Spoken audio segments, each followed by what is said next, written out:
Vito Quiles. Vito, ¿cómo estás? Muy buenos días.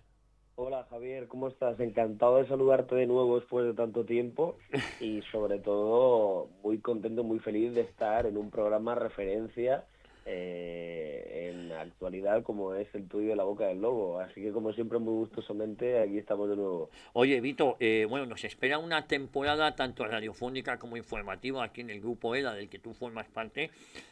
La verdad es que iba a decir que brutal o interesante. Pero ¿qué balance podemos hacer de lo vivido hasta el momento, de este verano, la inmigración ilegal, los insultos, las amenazas, por ejemplo, de que nos van a echar del Congreso los diputados? Concretamente, tú eres uno de los periodistas más perseguidos de este país.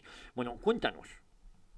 Bueno, yo creo que es la primera vez que, sinceramente, nos dedicamos en verano a dejar a un lado, por ejemplo, en tu caso, las ondas radiofónicas durante unas semanas y yo, en Mm. mi caso, pues evidentemente mi trabajo y mi labor periodística y nos siguen atacando igual, Sí, sí. siguen metiéndose con nosotros de la misma forma y siguen insultando y siguen intentando despreciar a esta casa y a todos los profesionales que colaboramos en distintas tareas periodísticas que incomodan al gobierno. Entonces, a mí me parece preocupante como ya sin hacer nada nos critican y nos atacan. Solo les falta atacarnos y amenazarnos por respirar, ¿no? Yo, estando en la playa, he visto cómo Yone Belarra registraba una propuesta para pedir que se me expulsara del Congreso junto a este grupo, cuando yo ni había levantado la voz ni había ido al Congreso desde hace un mes.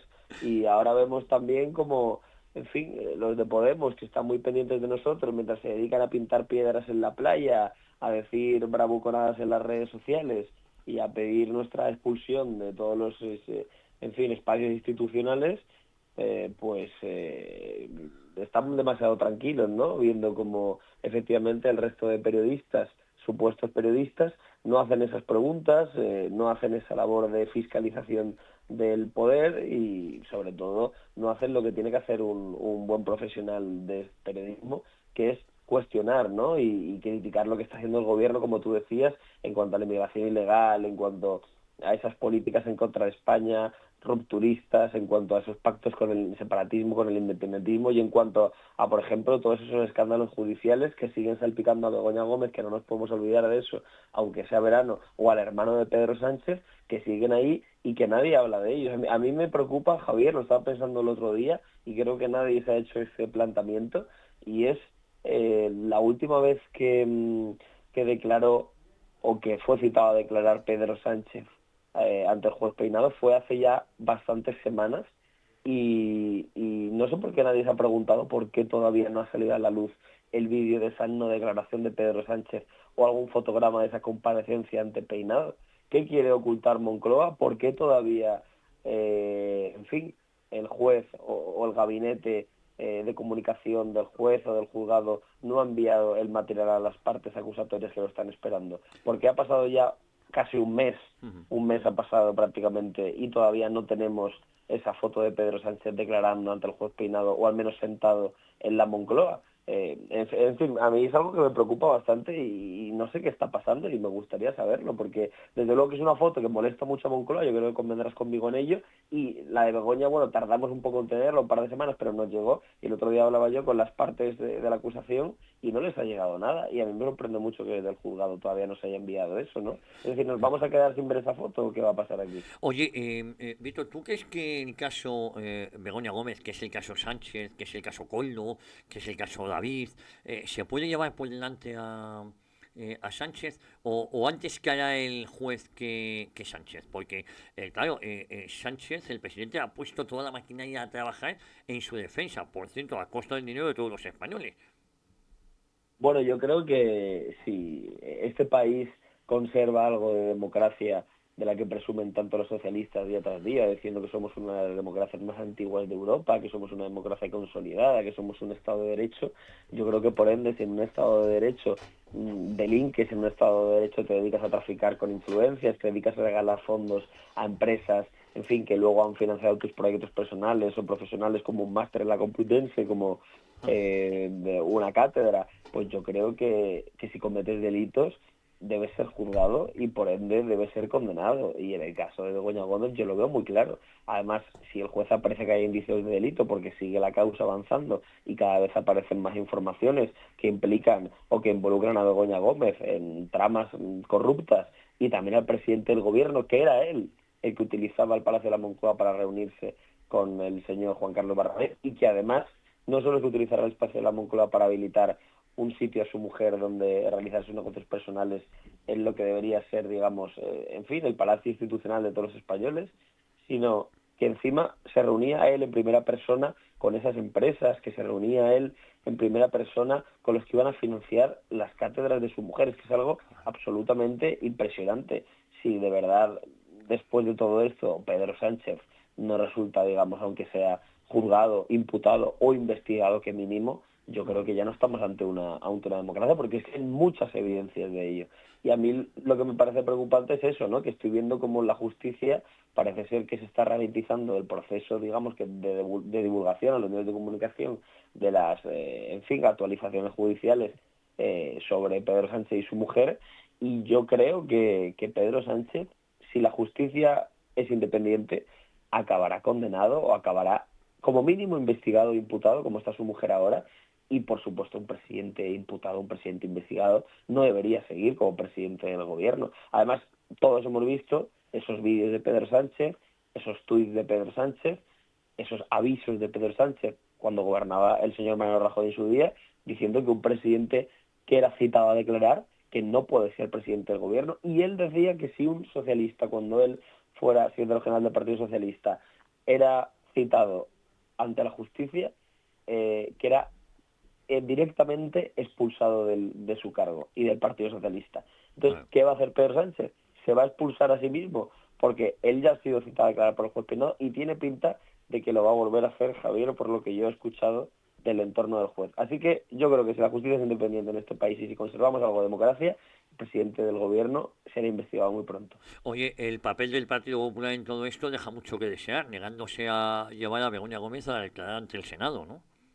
Bueno, a mí me parece muy sorprendente como un grupo que se considera el líder de la oposición lo que está haciendo es asumir un ministerio en la oposición y parece que ya forma parte, en fin, de los principales socios y colaboracionistas del gobierno. Está Esquerra Republicana y el Partido Popular. A mí, sinceramente, hombre, ya no es que me sorprenda porque estamos viendo como constantemente se alinea con los socialistas en Europa, no solo en España, tenemos también ahora que ha ganado AfD en Alemania, Sí, sí. En en Turingia fin, sí, efectivamente, sí, en y en estados muy Sajonia, importantes, sí. y el Partido Popular, en vez de apoyar, en fin, la alternativa, lo que va a hacer es aliarse con el Partido Socialista, igual que hemos visto en Francia, ¿no? Y en otros territorios. Entonces, a mí me preocupa muchísimo eso, y yo creo que en España pues vamos a ver lo mismo, pero desde luego que es cuanto menos surrealista como un partido que se dedica a autoproclamarse líder de la oposición no cita o no quiere ir más allá o no quiere, digamos, atacar o utilizar, por ejemplo, la figura de una imputada como Begoña Gómez o de un, en fin, una persona que estaba, digamos, implicada en esos negocios de Begoña Gómez, nada más y nada menos como el presidente del gobierno. O sea, no quieren aprovechar, no quieren utilizar, digamos, esa situación para hacer oposición, y el único partido que lo está haciendo es Vox. O sea, yo he visto, en fin, como la última declaración de los testigos a los que había citado el juez Peinado, el único que estaba allí dando el callo, digamos, en representación de la oposición era Jorge Buxade, a las puertas de la Moncloa como a las puertas del juzgado de Plaza Castilla, pero no he visto al Partido Popular desplazarse también para hacer esa oposición a esos juzgados, a ese Palacio de la Moncloa, presentarse como acusación particular o contra Begoña Gómez. Es decir, a mí me parece, no sé, bastante preocupante cómo los líderes de la oposición no están utilizando un caso tan evidente de corrupción, de tráfico de influencias, que salpica al presidente, que daña la imagen de la Moncloa, para, digamos, proponer una alternativa y atacar o impulsar acciones judiciales contra este gobierno. Entonces, desde luego que no me sorprendería en absoluto, Javier, que el Partido Popular, si Vox tomara un auge relevante, se uniera al Partido Socialista para hacerle frente. No me sorprendería en absoluto y creo que nos condenarían muchísimos españoles a la desesperanza, claro está. Oye, dime una cosa, la invasión que está sufriendo España también es algo sin precedentes. Llevamos ya años quejándonos, pero ya estos últimos meses es insoportable. Dice la ministra Petardo, Elma Sainz, que es una irresponsabilidad hablar de inmigración ilegal y de delincuencia. Pero tú que has vivido, que has sido reportero, que has estado ahí, que lo sigues siendo, tú has visto que por desgracia la inmigración ilegal y la invasión que estamos sufriendo tiene mucho que ver con la delincuencia, con el aumento de los índices de delincuencia. Estamos viendo cómo las cárceles españolas, el número de presos de delincuentes es muchísimo mayor el de nacionalidades extranjeras que el de autóctonos. Y luego estamos viendo que la mayoría de los delitos que se están cometiendo lo producen muchos de estos ilegales. Ojo, puede haber gente que viene aquí a buscarse la vida y tal, ¿no? Pero, hombre, habría que regularizar esto, ¿no? No, obviamente, y es que además, Javier, ¿cómo no va a tener la inmigración ilegal que entra en España relación con la delincuencia si una grandísima parte de los que vienen saliendo de cárceles de sus países a Claro. España? Entonces, es que hemos conocido que una gran parte de esos inmigrantes ilegales que están entrando por nuestras costas han sido presos en sus países, han venido presos de las cárceles de Marruecos a España de forma ilegal, también se han preparado para venir presos de Mauritania y del norte de África. Entonces, si ya vienen delincuentes de otros países, ¿cómo no va a delinquir en España?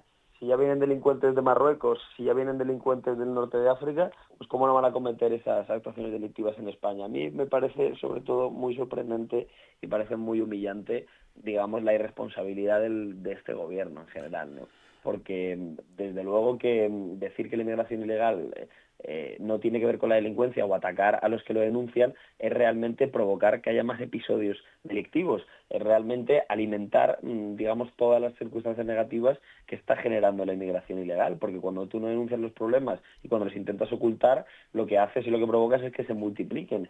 Y yo sinceramente estoy muy preocupado con este tema porque creo que además cada vez se están disparando más las cifras de mujeres que están viendo cómo su libertad sexual está siendo atacada por parte de hordas de inmigrantes ilegales que no se caracterizan en sus países ni por respetar a los homosexuales, ni por respetar a las mujeres, ni por respetar la diversidad, y que vienen aquí y hacen lo que les da absolutamente la gana. De hecho, Pedro Sánchez ahora 250.000 puestos de empleo que va a regalar aquí en España para los inmigrantes ilegales que vengan, por ejemplo, de Mauritania, son para personas que efectivamente hemos visto como sus países practican la ablación o que practican prácticas, digamos, vejatorias contra las mujeres o que cometen atentados contra la libertad sexual de las mujeres o en países en los que, por ejemplo, no está regulada la igualdad de derechos entre hombres y mujeres. Entonces, Pedro Sánchez va a traer a esa gente aquí a España. ¿Necesitamos los españoles realmente a esa gente? ¿Necesitamos a 250.000 mauritanos que en sus países, en fin, no Mm. reconocen la igualdad de derechos entre hombre y mujer y luego dicen que es la ultraderecha y que es la derecha la culpable de que las mujeres vean cómo, digamos, sus libertades civiles han disminuido o cómo sufren, digamos, episodios de violencia en las calles? Pues no, efectivamente, esos episodios son promovidos por las personas a las que está trayendo Pedro Sánchez, que allí en sus países salen de cárceles y que tampoco respetan, ¿no? Pues como digo, por ejemplo, los derechos de las mujeres. Entonces, a mí me parece muy preocupante la hipocresía con la que se está abordando este tema y sobre todo yo creo que el gobierno es responsable indirectamente de lo que le está pasando a muchas mujeres en muchas ciudades españolas, en muchos barrios y de la inseguridad que estamos viendo en las calles, porque si tú importas inseguridad, si importas personas con historiales criminales, lo que importa es esa inseguridad y esa criminalidad a España, ¿no? Oye, por último, Vito, vamos a seguir trabajando en hacer este medio de comunicación más grande, pero hoy publicamos, EDATV dispara sus visitas y gana, por ejemplo, a medios como El Plural, la de Objective. El éxito de EDATV se debe en gran parte a su enfoque de periodismo políticamente incorrecto del que tú formas parte. Pero insisto que EDATV.news está siendo más leído que El Plural, que Público, que el Objective y que de Vox Populi. Es decir, estos son datos que están ahí, y los estamos publicando hoy en edatv.news. Vamos a seguir en esta línea, ¿no? Y tú también. Sí, hombre, evidentemente yo creo que las cifras son esperanzadoras, son reveladoras y que indican algo muy importante, ¿no? Y es que la gran mayoría de españoles ya no se resigna a leer los ciertos medios de comunicación tradicionales que siempre hablan de lo mismo, que siempre enfocan los tonos más críticos con la misma postura, con la misma posición y que no se atreven a dar un paso más.